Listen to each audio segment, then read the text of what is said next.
परिपूर्ण पर्वताचा खेद देखो न हनुमंत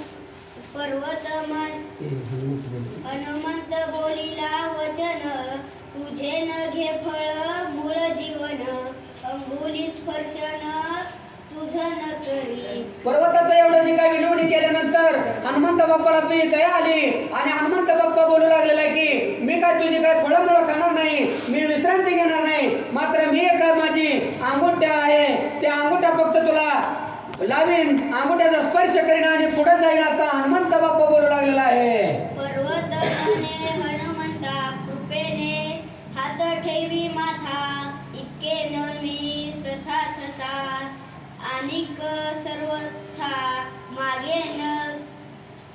पर्वत हनुमंत बाप्पाला बोलू लागलेला की हनुमंत बाप्पा तुझा नुसता वरद हस्त जरी माझ्या कपड्यावरती ठेवला तरी माझं भाग्य मी समजेन आणि अशा प्रकारे फक्त तू माझा हात ठेव असा हनुमंत बाप्पाला तो पर्वत बोलू लागलेला आहे आणि त्या कृपेने मी धन्य पावेल असं बोलू लागलेलं आहे. तव इंद्र म्हणे मैनाद्री जालासी हनुमंता सहाकारी तुझ मी सर्वथा न मारी समुद्राबाहेरी सुखे विचरे. ते इंद्र जे आहे इंद्राजी आपल्या मैनाद्रीला बोलू लागलेला आहे की आता हनुमंताचा जो काय तुझा सहकारी झालेला आहे आणि सहकारी झाल्यामध्ये मुळे तो काय आता तुला मारणार नाही असा आणि समुद्राच्या बाहेर तो आला त्यामुळे तुला मी काय आता मारणार नाही असा इंद्र त्या मैनाद्रीला बोलू लागलेला आहे.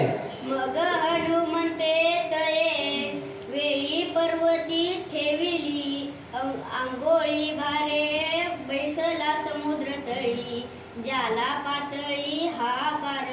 मग तसं बोलल्यानंतर हनुमंत बाप्पाने जी काय आपली अंगुठी असते ती अंगुठी त्या पर्वतावरती ठेवलेली आहे आणि त्या हनुमंताच्या अंगुठीचा जे काय स्पर्श झाला की त्या पर्वता परत आपल्या त्या समुद्रामध्ये गेलेला आहे आणि समुद्रामध्ये काय घडलं अशा प्रकारे तो हाहाकार माजला म्हणले.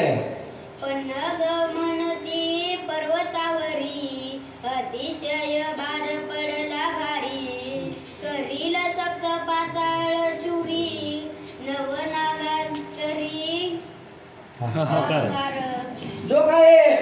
जो हनुमंत बाप्पाचा जो फक्त करंगळीचा जो काय भार पडला आणि त्या भारामुळे जे पर्वत आहे तो समुद्रामध्ये गेलेला आहे आणि समुद्रामध्ये जे काय सर्प असतील नाग असतील त्या नागावरती असा बोजा पडला आणि त्याच्यामुळं त्यांना काय झालं आणि कसला आकांत झाला हे समजून असं झालेलं आहे.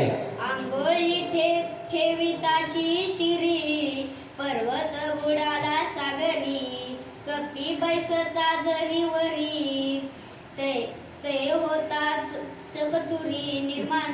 बघा हनुमंत बाप्पाचे फक्त जे काय अंगुठे करंगळी त्या करंगळीचा फक्त स्पर्श झाला आणि त्या स्पर्शाने सुद्धा एवढा हाहाकार माजला परंतु त्या जागेवर जर हनुमंत बाप्पा त्याच्यावरती जर बसला असतं तर त्या पर्वताचा चक्काचूर झाला असता आणि काय अवस्था झाली असं म्हणले अशी कल्पना केलेली आहे.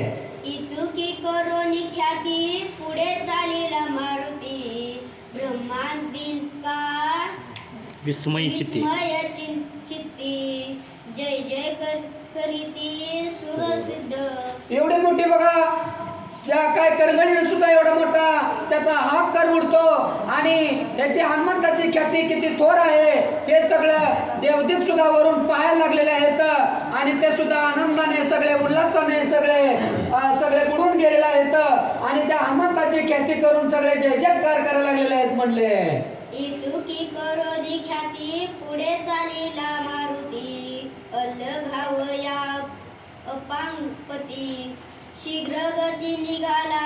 बघा एवढी मोठी जी काय आहे त्यात समुद्र एका करंगळीच्या स्पर्शाने खाली आपला पर्वत करंगळीच्या स्पर्शाने खाली घालवला आणि अशी मोठी ख्याती करून ह्या समुद्र पार करून आता हनुमंत सीतासुटीसाठी आपल्याला पुढे चाललेला आहे म्हणले. देव दानव वघे जण तेही हनुमंताचा मार्ग रोधून करावया चालिले विघ्न तेही कथन अवधारा.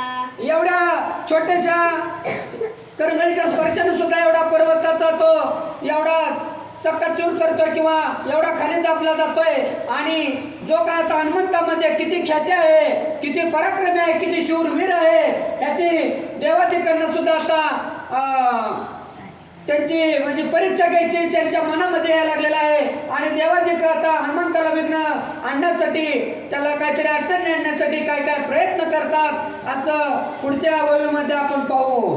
सागरावरी शीघ्र गमन करीता हे वायू नंदन राक्षस रूपे करावे विघ्न गमनागमन खंडावे.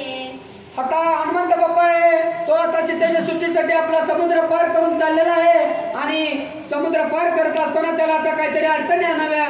तो किती शूरवीर आहे आणि तो किती बलाढ्य आहे त्याची यांना आता गणनाच पाहिजे असं देवाधिकाच्या मनात यायला लागलेलं आहे आणि ते आता काहीतरी विघ्न आता हनुमंत बाप्पा पुढे आणणार आहेत. आता ते आपल्याला पुढच्या ओळीमध्ये समजेल. किती बळ आहे हनुमंता पहावया आवडी देवा समजता दानवाची दन जे माता देने विघ्नार्था घाडीली. हनुमंतामध्ये खरंच किती ताकद आहे तो किती बलवान आहे हे आता देवाधिकांना पाहायचं आहे आणि देवाधिक आता हनुमंत बाप्पा पुढे विघ्न आणू पाहू लागलेले आहेत आणि ती काय धनु आहे ती धनु आता राक्षस रूपामध्ये आता हनुमंताला काय अडचणी आणते ते आता आपण पाहू.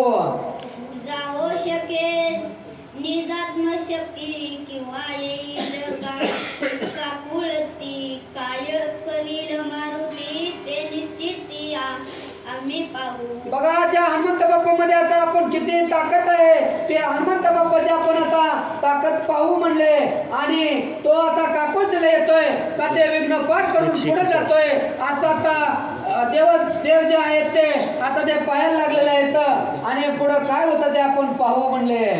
धनुसुरखा दानवांची माता कपट तेजे सतेजता ऐकोनी देवांची हे कथा विघ्न हनुमंता करू आली. बघा धनु आहे सुरसा आहे जी ती दानवांची म्हणले माता आहे आणि जे आता माता आहे ते आता हनुमंताला काय काय विघ्न करणार आहे आणि त्या विघ्नामध्ये आता हनुमंत बाप्पा काय करणार आहे ते आता कथा पुढं ऐकू आणि देव सुद्धा सगळे पाहण्यासाठी आतुर झालेले आहेत असे म्हणतात आणि या